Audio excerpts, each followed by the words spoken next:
Hello, you. Good to see you. Today, we're dealing with Barnard and his appearance on the Diary of a CEO, where I'm sure he will espouse things that you and I won't agree with. Let's cover it. The work you've committed your life to, what good do you hope that it's doing for everyday people in their day-to-day lives? Right now, unfortunately, people are not well. They're not well. Are they not, Neil?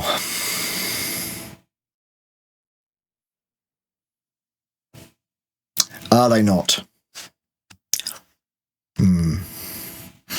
Tell us all about health, though, Neil.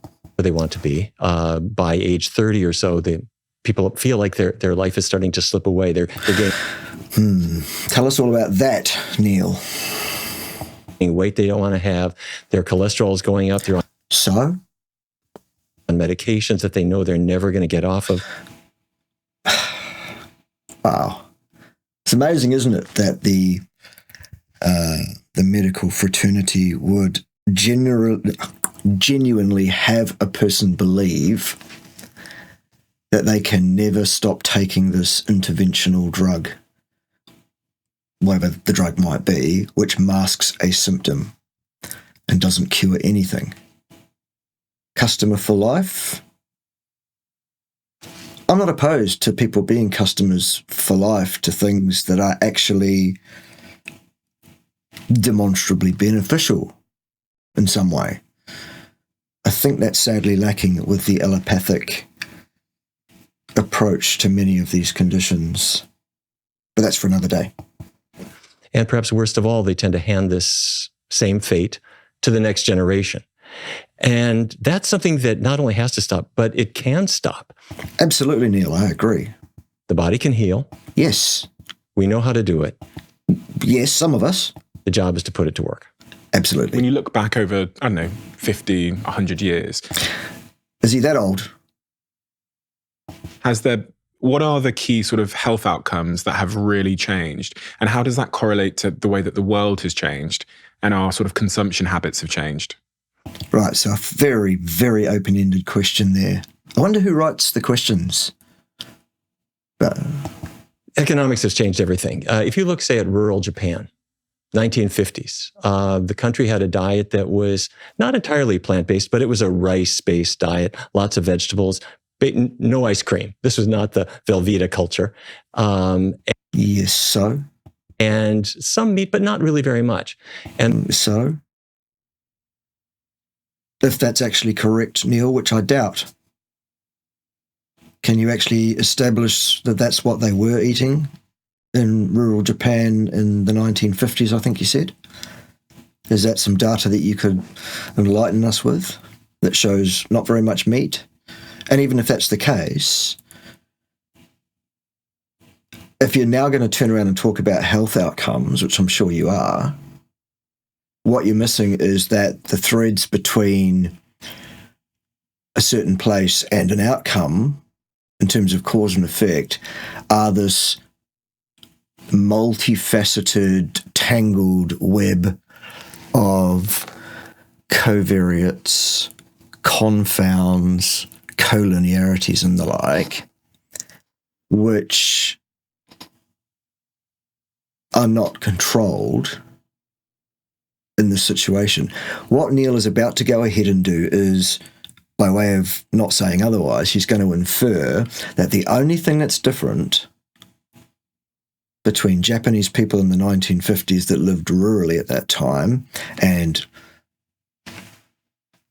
Joe Blogs on the street today is the diet. Nothing else was important, is what Neil seems to be heading towards. Let's see if he goes there. And then suddenly the Golden Arches arrived in Tokyo. The Golden Arches. McDonald's, Burger King, KFC, the country westernized, breast cancer doubled. Really? Is there a surprise in that?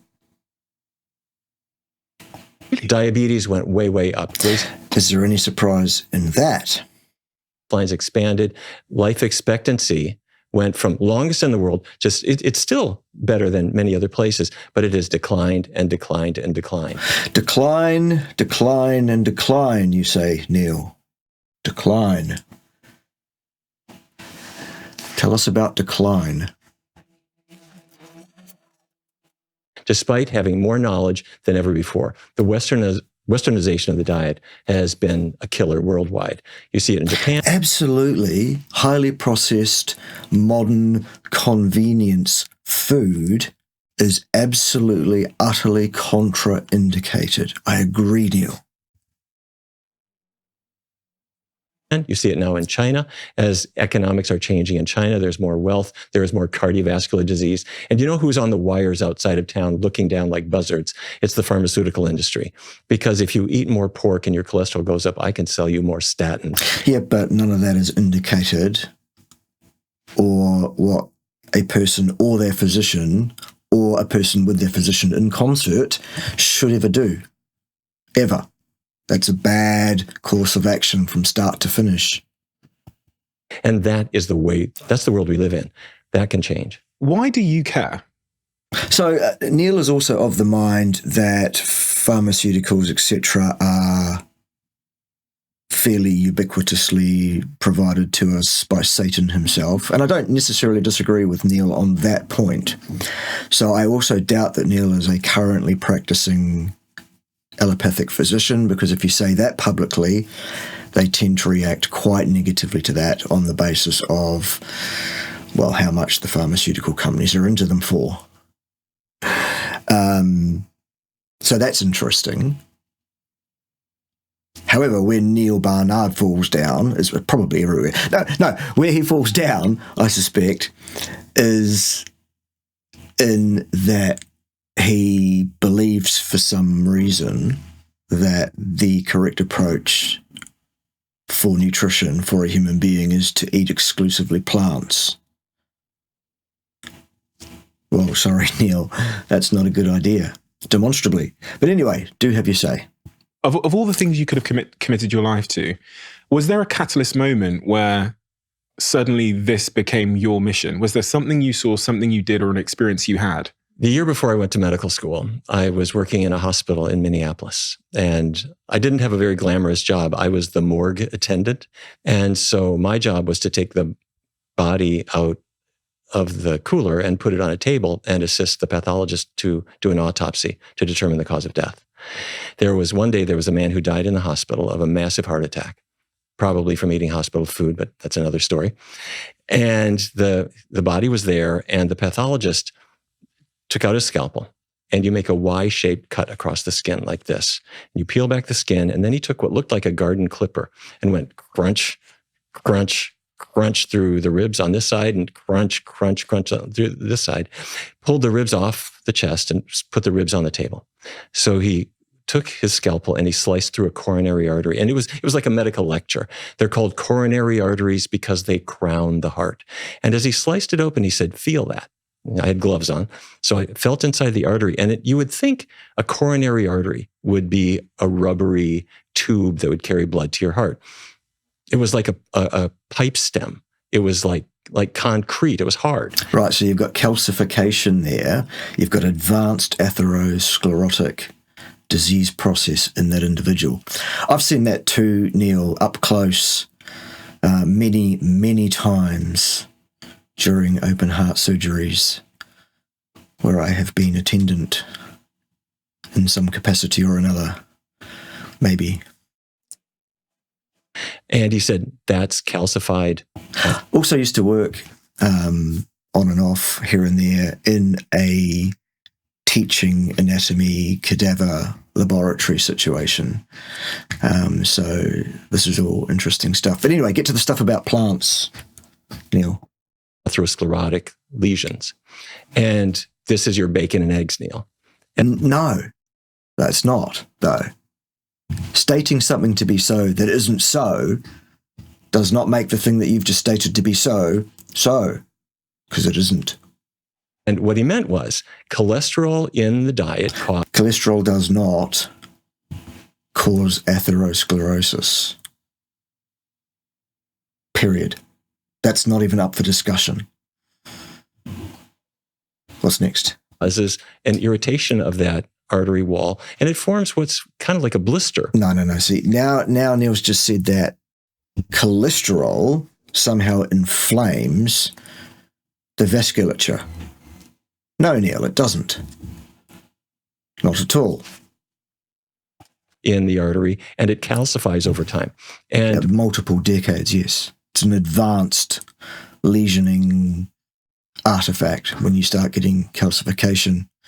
For the vast majority of its lifespan, an atherosclerotic lesion is soft tissue in nature, largely fibrous, mostly it's scar tissue, almost entirely it's scar tissue. What was most worrisome was not that this had attacked the heart, but we then looked at the carotids. Those are the arteries going to the brain. They had the same process, meaning if he hadn't died of a heart attack, he was headed for a stroke. And the arteries to the kidneys had the same process. He finished the exam, wrote up his findings, systemic atherosclerosis. And as time went on, I then went to medical school and I started to learn about the connections. What does cholesterol do? Where is cholesterol found? It's only in animal products. And I started to reflect on these things that were culturally normal for us. So what you did is you picked a couple of concepts that are true, built a false model of how they might relate to one another as regards cause, effect, mechanism, outcome, and predictability, and kind of muddled those up and built yourself a theology based on that, which is demonstrably false, by the way, Neil, and then just repeat that ad nauseum for the next several decades to anyone stupid enough to listen to you.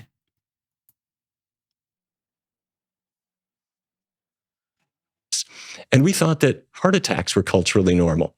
You're old, 60s old, you're gonna have a heart attack. This is just the way it is. Alzheimer's, you're likely to get all these diseases. And I've suddenly realized that if we can truly connect what we're eating with the things that happen to our body. Okay, well, that's going to require experimental science, Neil. Sorry, we can't do any. Ethics committees don't like experimentation on human beings, fundamentally, of the nature that would be required to establish cause and effect in terms of diet and outcome. And even if ethics committees were okay with it, which they never will be, it's impossible to achieve practically, financially, or any of those things. It's just, we're never going to have the answer to that, Neil. That's why there continues in the year 2024 to be ongoing debate left, right, and centre from all sorts of people with all sorts of belief structures around ideal human nutrition, but very little science with which to underpin their theological belief structures. So let's hear yours. It gives us the most frightening lesson ever, but the most empowering lesson, because we can change that. My mission is to take that knowledge, hand it to people in a form. Yeah, but what knowledge, Neil? You haven't actually dropped us any knowledge bombs or truth bombs yet. You've waffled on like a politician without providing any substance at all. That they can use and encourage them to spread the word in turn, hopefully to the next generation. Except a false assertion that cholesterol is somehow involved in the process of heart disease, atherosclerosis, causally, which it isn't, still. Not all we're spreading to the next generation is our own bad habits. We're going to go through all of that. We're going to go through the diets. You've got a new book out which talks about the perfect sort of diet for weight loss. And well, that would be Neil's opinion then, won't it? Because there's no science to underpin any such a claim. It says the breakthrough plan that traps, tames, and burns calories for ease. Oh, there you go. There's the problem with it straight away, isn't it? Humans don't trap calories. That's impossible. Calories are photons. Photons cannot be brought to rest. They have no rest mass. Okay? They have no relativistic position in space-time. Okay? No. Nothing to do with calories at all. Calories are units of heat energy. They're a construct. As a little bit as the photon itself, but that's for another day. Right. What's next? Easy and permanent weight loss. We're going to go through that as well. From that moment in the morgue until you sit here now, what is your sort of academic and your I guess, your experience with doing studies and being exposed to research and data. What is that? Give me an overview of what you've done. It really started with, I was approached by a foundation that funded diabetes research. We ended up executing many people with false information. Small study where we used a very different diet from what had been used. It was more modeled after the diet of countries that don't have much diabetes, like Japan before Westernization, for example. Very successful. We found that people were losing weight easily without counting calories, without reducing carbs, without even exercising, much as I love exercise. Then we did Really, Neil? Another study on people who wanted to lose weight.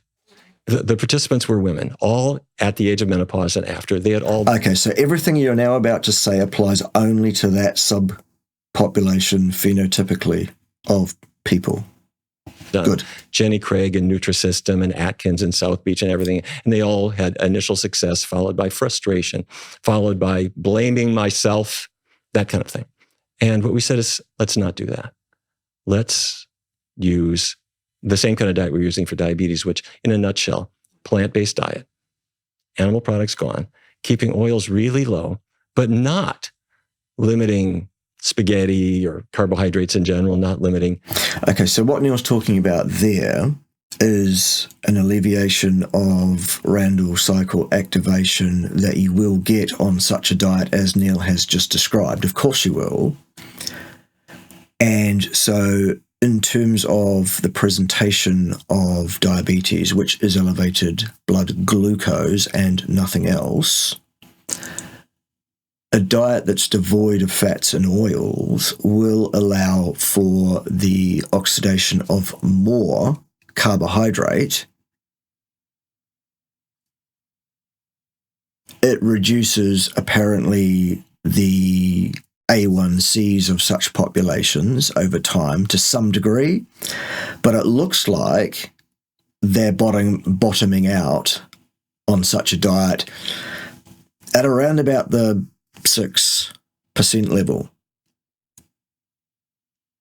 which means that by definition of the thresholds imposed by the powers that be, that this is a partial solution to the diabetes problem. Remove all the fats from the diet. Okay, that's great. But what happens in terms of required nutrient for human beings if you remove some of those? Mostly even. Because there are no required carbohydrates at all, not 1 single gram ever. What we're finding, those of us that actually know what's going on out here, Neil, and the real objective reality in which we find ourselves, what we know is that if you eat a diet which is devoid of carbohydrates, or nearly so, the exact same thing occurs, only better, only much more better. I'll give you an example. A good friend of mine, type 1 diabetic, name of Dr. Ryan Attar. He keeps his A1Cs well below 4.5% on a strictly carnivore diet. Neil, the problem diet's the one in the middle, isn't it? The one with the mixed macros. And we know why it is.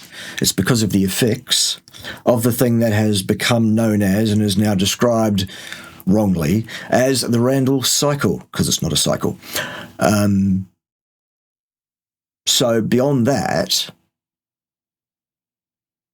the issue becomes, well, if I continue to eat a diet that's destitute of nutrition, which a plant-based diet is,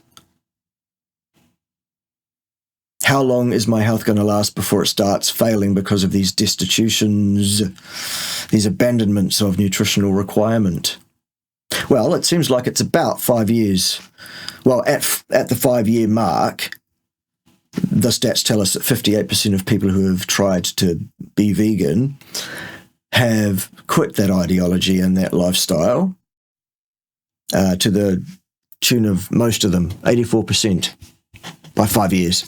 And apparently 90% of those respondents reported that the reason they did that was a catastrophic health failure. born of nutrient deficiency, patently. So that's what we know about this. Yes, the vegan approach, the plant-based approach, the fat-devoid approach will have an effect on a person's A1C in a positive way, but not enough to actually resolve the pathology, which is still elevated blood glucose and nothing else, and will most likely, it seems, lead to health failure within 5 years for most people. 84% that tried this ideology. And, you know, one of the prime symptoms of destitution of nutrition, Neil, is literally dissolving and fading away where you sit because of an inability mostly to produce sufficient collagen to support a robust, healthy, adult male body, even in your 6th or 7th decade. There is a certain appearance, and this is not me being shallow, there's a certain appearance that is clearly associated with robust health, vitality, etc. And Neil, not all men who follow all sorts of different ideologies like the one put forward by the High Church of anorexia vegana, not all men have the right stuff, Neil. Okay? Calories. And No, still. And what we found is that people lost weight really easily, but more than that, their metabolism started to ramp up. So they're 50 years old or 60 years old, but they're... So they've been Randall cycling themselves, basically screwing the thumbs down on their metabolism so hard for so many years that basically their metabolism was so busted. You alleviate the Randall cycle issue and things come right. Okay, that's what's expected. This is all short-term stuff. Let's look at long-term carnivore eaters versus long-term vegans for health status and robustitude and stuff, shall we? They're burning calories more like they No, were. they're still not burning calories, Neil. That is not possible. Calories do not burn. Calories are a measurement of heat energy embodied because, you know, no mass, no spatial extent, by photons, disturbances in the field, if you like. You can't burn those. They don't burn. Okay? Were burning when they were 30. When people think about weight loss at the moment, you used the word calories. Aha, good. I hope you're going to get lashed. Go. There's a prevalent school of thought that says you just need to count the calories you're having. For men, it's about 2,000 calories if you're sort of my age. Plus or minus. That's the whole point, though. Plus or minus a lot. And my weight. And as long as you have less than that, you'll lose weight. That's kind of the top line school of thought. Well, it's false, though, isn't it? How do you receive that? It's true. No, it isn't, Neil. Calories in, calories out, though, says Neil. Good. All right. That we're not going to reinvent the laws of thermodynamics. Oh, the laws of thermodynamics, Neil. Which one applies to an open thermodynamic system such as a human being?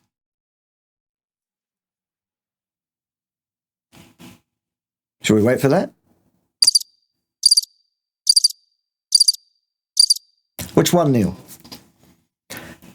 Could you tell me how many laws of thermodynamics there even are, Neil? And while we're at it, if I got you on the phone right now, could you quote the first law of thermodynamics for me, please? No, I thought not. I mean, if you take in fewer calories, you lose weight. The problem is...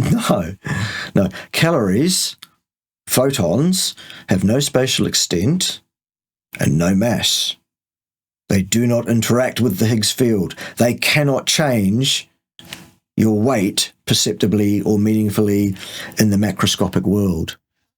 Not at all. No. If you voluntarily try to eat less than is your body... Eat less what, though, Neil? Mass of food. Not photons. Mass of food is what you're eating. The thing that does interact with the Higgs field, the thing that does interact with our body in such a way as to change its mass, one way or the other. Oh, goodness me. What's next? He normally wants. By Wednesday, you're ready to eat the sofa. It's just not going to work for you. I have to tell you, in every hospital, not only in the United States, but everywhere else, people will sit down with somebody who wants to lose weight or who wants to tackle their diabetes, and they'll say, you just need to eat less. Here's a menu. It adds up to 500 calories less. No, see, still, no absorbing somehow of photons, which is impossible for producing energetic work biologically. No, that's not how we do things. It's chemical. Different currency. So no amount of absorbing photons or throwing photons off is going to affect our mass perceptibly in the macroscopic world, the thing that's actually of interest here. Let's say I weigh 140 pounds. No amount of adding 0 to that will change that from 140, will it? And no amount of removing 0 from that will change it downward, will it? No. It's not about calories. Mass in, mass out is the thing that is relevant here, not calories. What's next? Before you stick to this and you lose weight. Well, the patient can't do that. You just can't. How do you know what everybody in the world can and can't do, Neil? Be hungry forever. Your brain says, you can't be doing this. I'm starving. And everybody's had that experience. And so then what happens? You blame the patient. The patient blames himself or herself. And I say, stop. How can I, without knowing it, reduce the calories that come in? And the answer is, you can't, because there are no calories coming in. If you want to reduce the mass of food you're consuming, you have to do that by reducing the mass of food you consume. Still got nothing to do with calories. It's really simple. The answer is change the quality of the food, not the amount. Okay, you've got that right, Neil, but what you've got wrong is what you think quality food is. Totally us about face wrong. Obviously. Tell us about good food, Neil.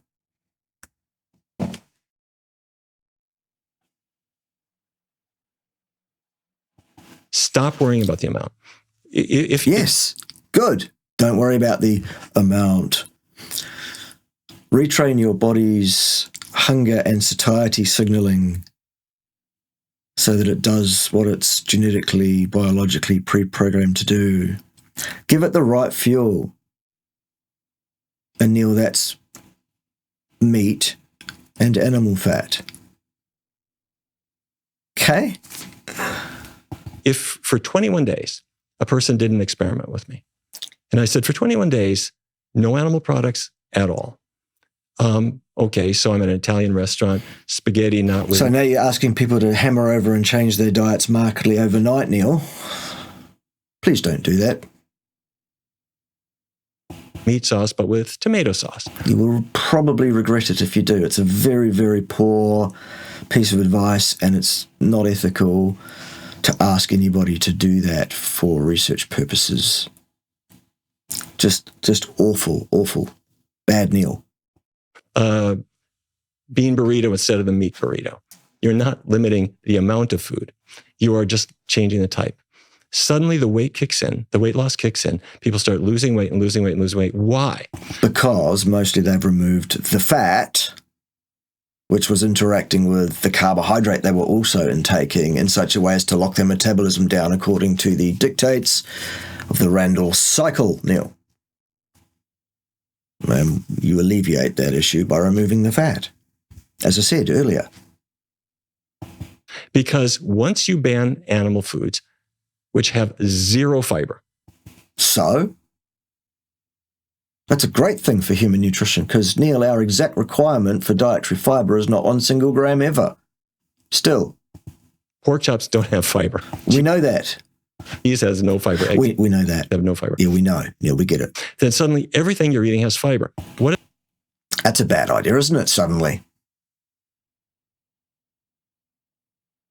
does that matter? Fiber is this boring word, puts everybody to sleep. But fiber is big stuff because No, it's actually quite small, Neil. fiber does two things. It More than 2. has almost no calories. So Really? Burn it in a bomb calorimeter and see what it says, Neil. It'll tell you there are calories there. Okay?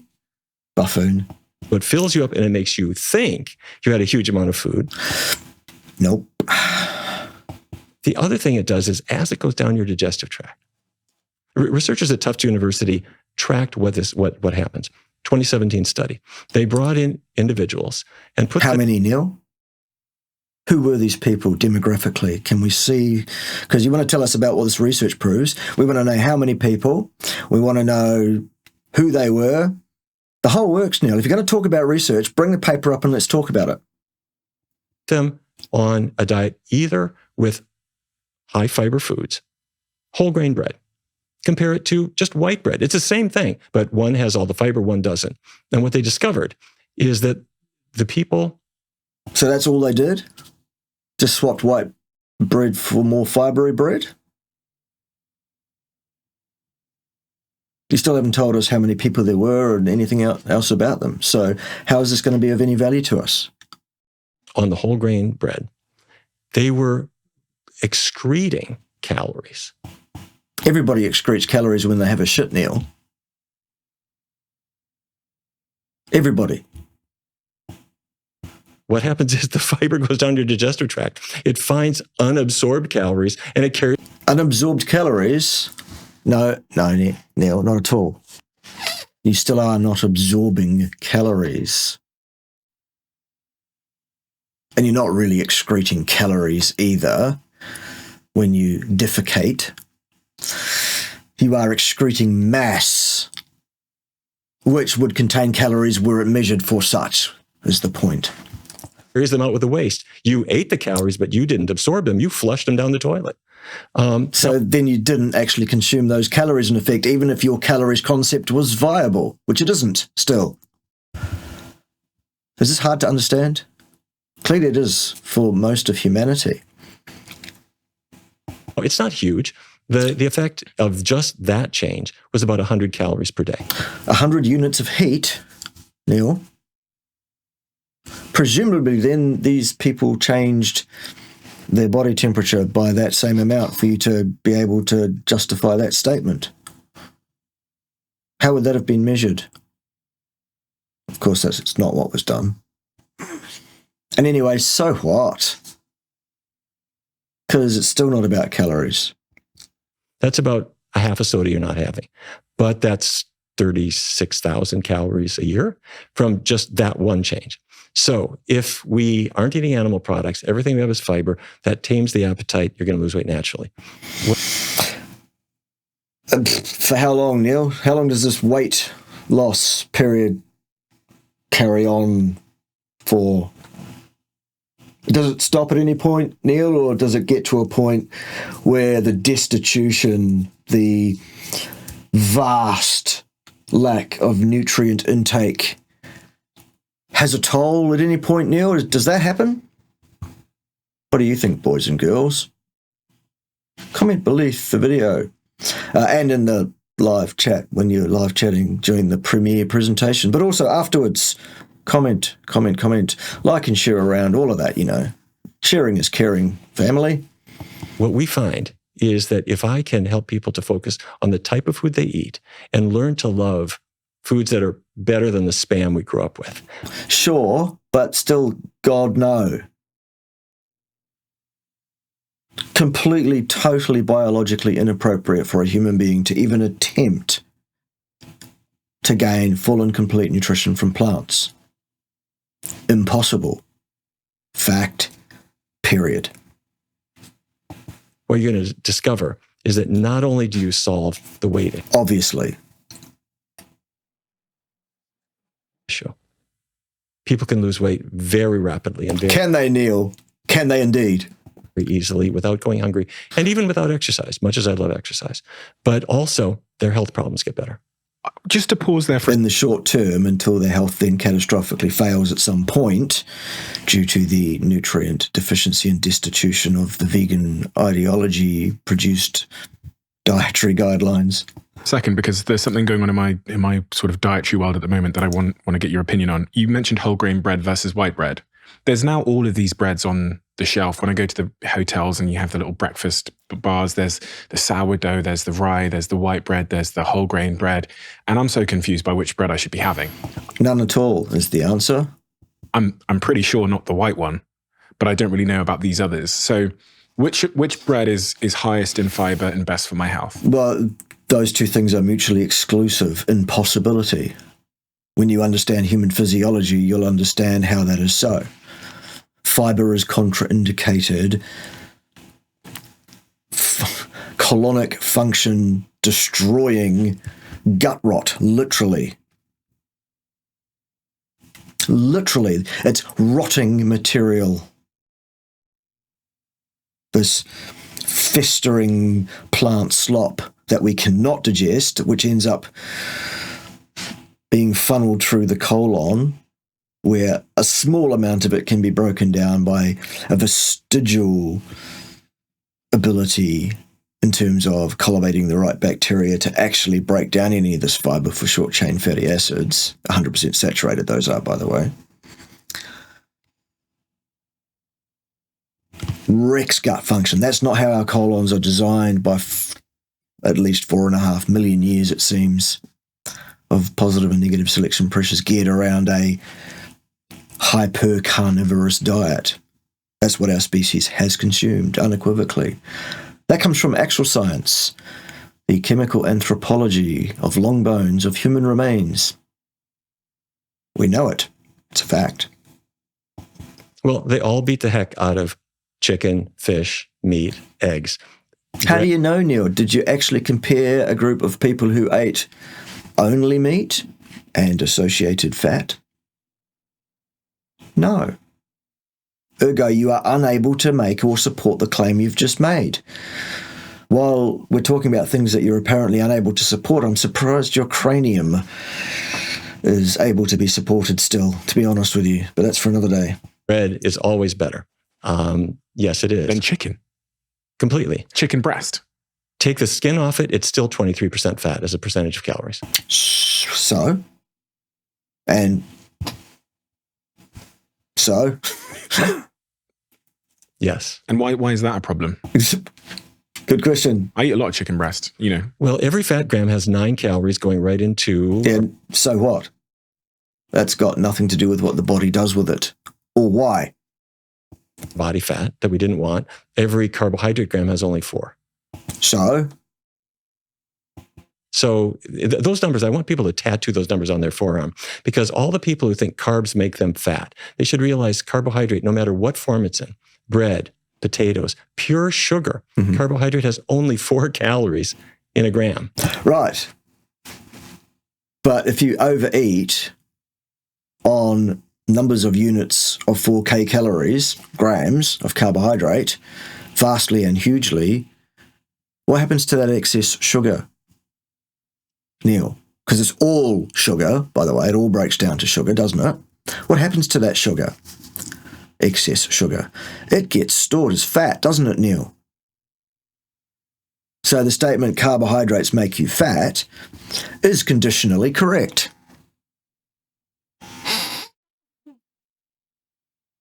It's got nothing to do with the number of heat units per gram of it. If you overeat on fat, that excess fat will be stored as fat.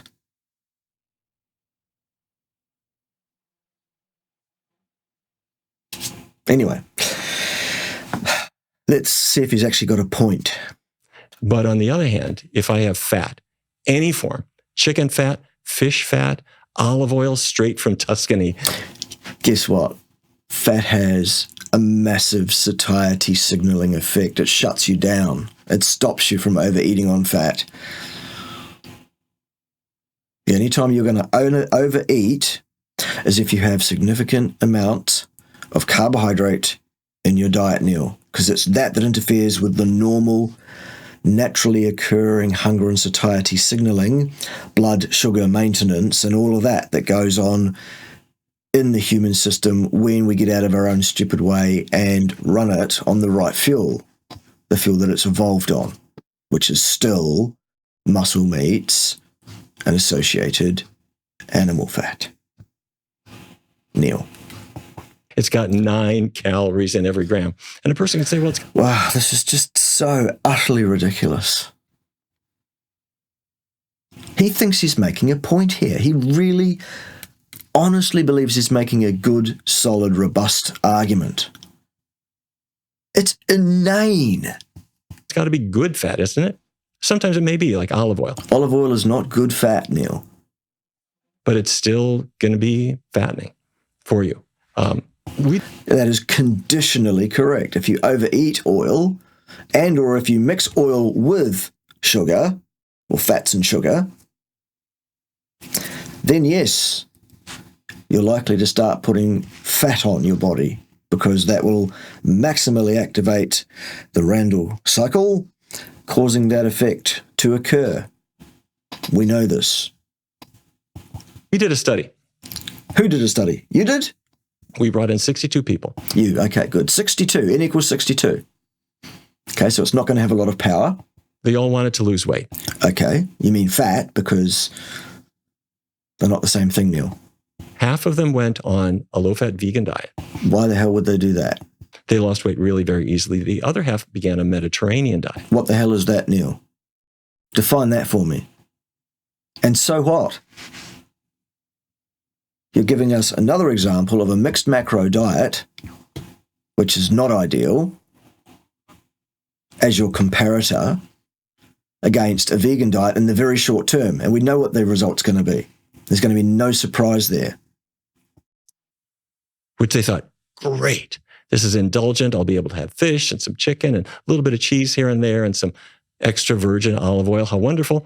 And the foods are wonderful, except that by about week 3, the participants were saying, well, when does the weight loss start? It's not going to on that diet probably because there's significant activations there, depending on what kind of Mediterranean diet you're talking about, because there are thousands of different groups of peoples that did and now do live around the Mediterranean who eat all sorts of different diets, Neil. The fact is, it doesn't happen with a Mediterranean diet. What is the Mediterranean diet, Neil? Because the fish fat, the chicken fat, the whatever beef fat there may be, and all that olive oil is so packed with calories. It's nothing to do with the fact that there are heat units releasable by burning it in a bomb calorimeter, Neil. Still. Not at all. What happens when you mix fat and sugar, Neil, is they interact via the Randall cycle in such a way as to cause problems, leading to the storage of more of the food substrates as fat, deliverable up via de novo lipogenesis to the adipose tissue beds. So what happens? We know. We also know what happens when people follow your vegan ideology-based diet for around about 5 years, don't we, Neil? 84% of them quit, 90% of them say it was because of catastrophic health failure, Neil. Why? Because the diet is destitute nutritionally. It's inappropriate for a human being. It's wrong. It's pro-inflammatory. It's full of plant toxins. That's for another day. It's colonic function destroying. It's just the second worst diet you can possibly consume, Neil, behind the standard American or standard Western diet, which is absolutely the worst. Cool. What's next? It slows down or stops the weight loss. After 16 weeks, everybody stopped.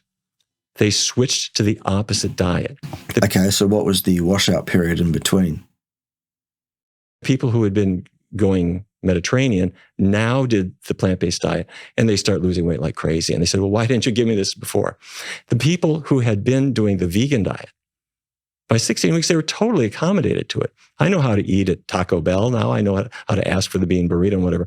We asked them to begin the Mediterranean diet. And they said, what is that still? He said, well, first of all, I don't want to. I've lost my taste for cheese. I don't care about that anymore. We said, this is science. Please do begin the diet. And they got angry. We met with everybody every week, and they were about to walk out because the scale was getting worse week by week by week because we'd reintroduced. The Randall cycle problem is what you reintroduced. What you should have done for a crossover situation is a diet devoid of glucose and glucose-forming compounds, rich in fats. Then you've got a valid comparison when you want to talk about the relative merits or otherwise of either fats or carbohydrates, or both as they relate to one another, for which you will need an understanding of the Randall cycle. Chicken and fish and oil and all these kinds of things. This was published in the Journal of the American College of Nutrition, and it just won an award for the best article of the year by the American Nutrition Association. The point being that if you focus not on how much you eat, but if you focus on the types of foods you eat, you get the answer. Correct. Neil, congratulations. The first thing I've ever heard coming out of your gob, even in isolation, as a sentence that was correct. Well done. Which is you can satisfy the appetite. Yes. Without counting calories. Yes. You don't have to blame yourself. Yep. There will still be all kinds of things. Unless you do the wrong thing. Things will attract you. There will be cravings and so forth, but we can deal with all of that. Obviously, when people talk about the vegan diet, there's lots of popular rebuttals. One of them is about supplementation, about protein levels, about vitamin B12, about omega-3. You know these rebuttals because they're very popular. So how do you take on the idea that, if I'm not eating chicken at all, where am I getting my protein, my B12 from, my omega-3 from in my diet? And if I have to supplement any of these things, is that evidence that it's unnatural for me to be eating a vegan-based diet? Okay. Yes, it is evidence that it's unnatural for you to be eating that diet because it is nutritionally destitute. Absolutely. As I think I've already more than adequately established. Yeah, that's a critically important question, but before I answer that, let me go back to why would anybody want to do this? Do what?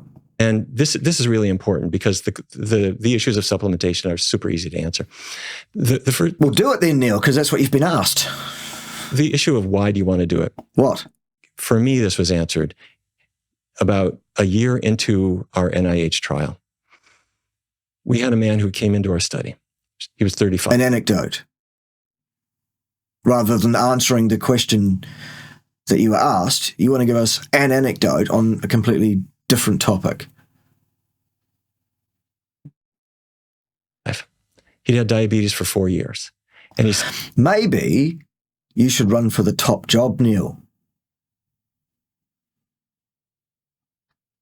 You'd be slightly less retarded than the incumbent, but not by much. Said, I need help. He told me his grandmother had had diabetes.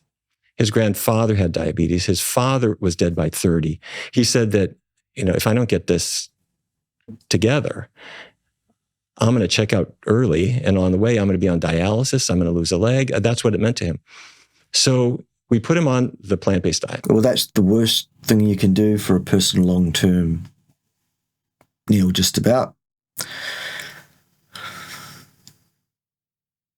The worst thing you could do is leave them on a standard Western diet.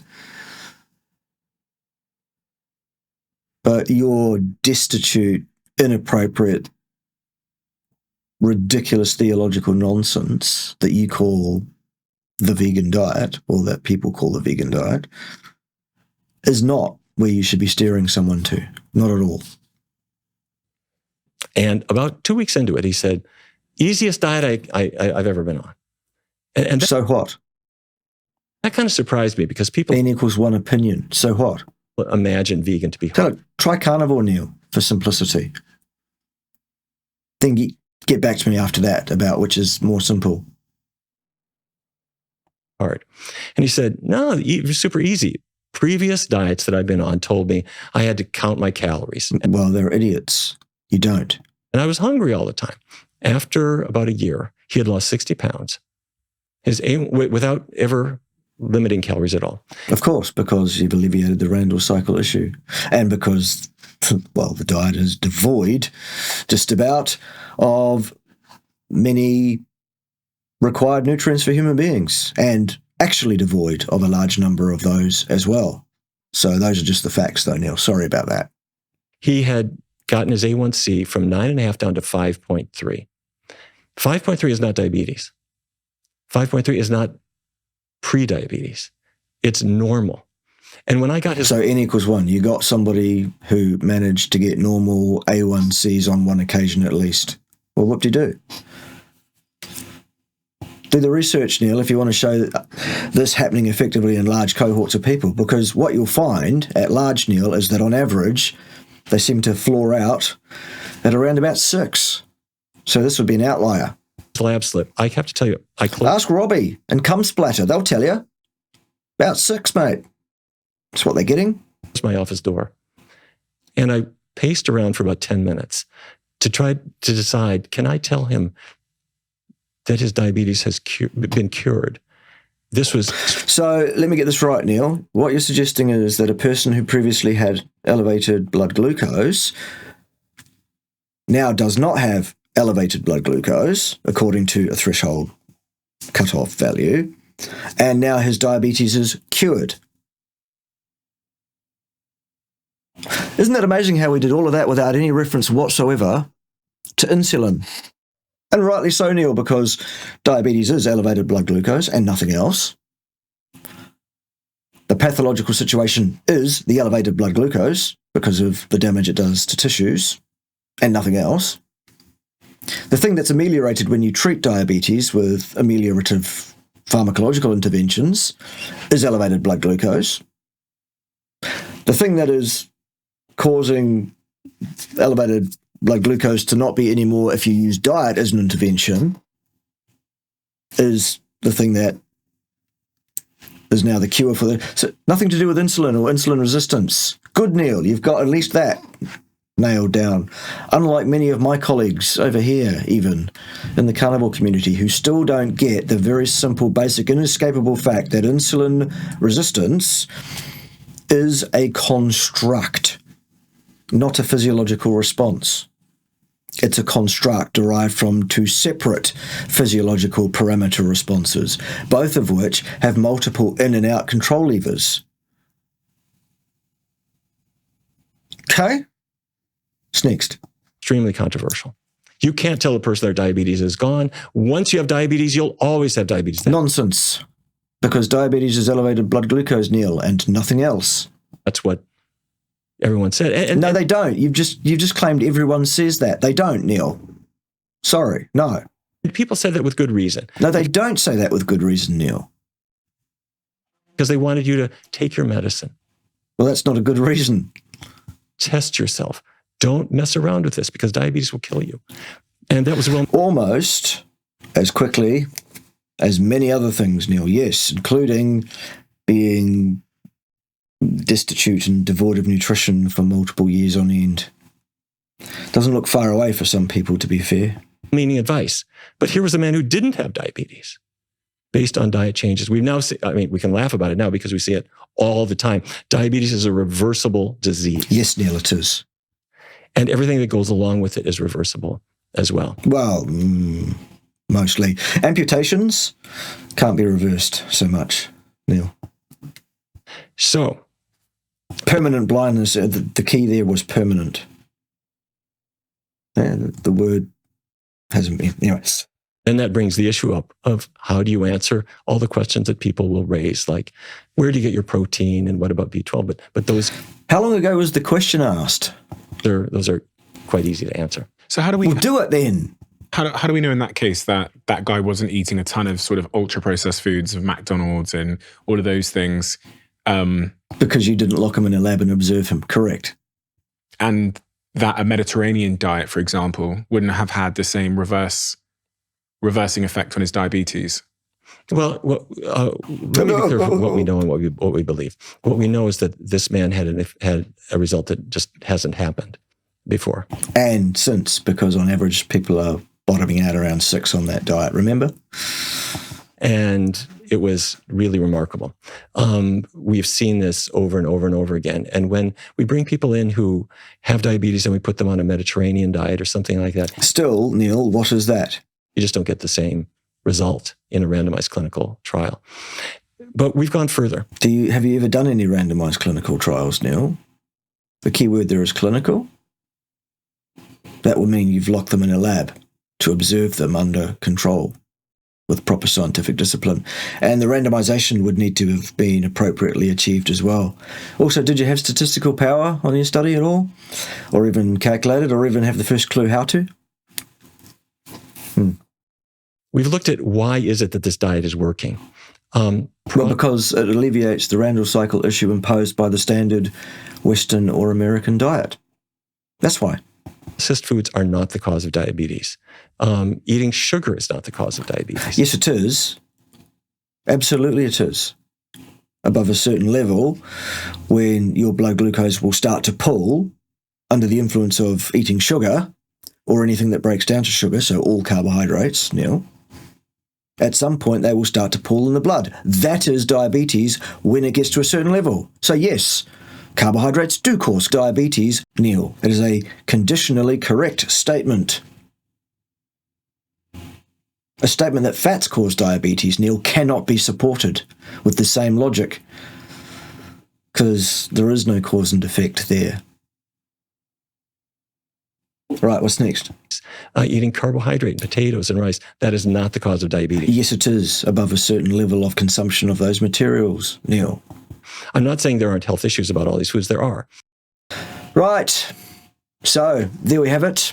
That's more than enough Neil Barnard for several lifetimes. I'll break this one up into probably 3 hour-long videos to post during the week. What a lot of rubbish from start to finish. What an absolute excremental pile of turd there from Neil Barnard. Not a single scrap of science whatsoever.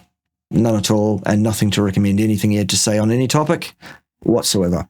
All right, join me next time when someone else will be wrong on the interwebs, because it doesn't look like slowing down, does it? No. See you then.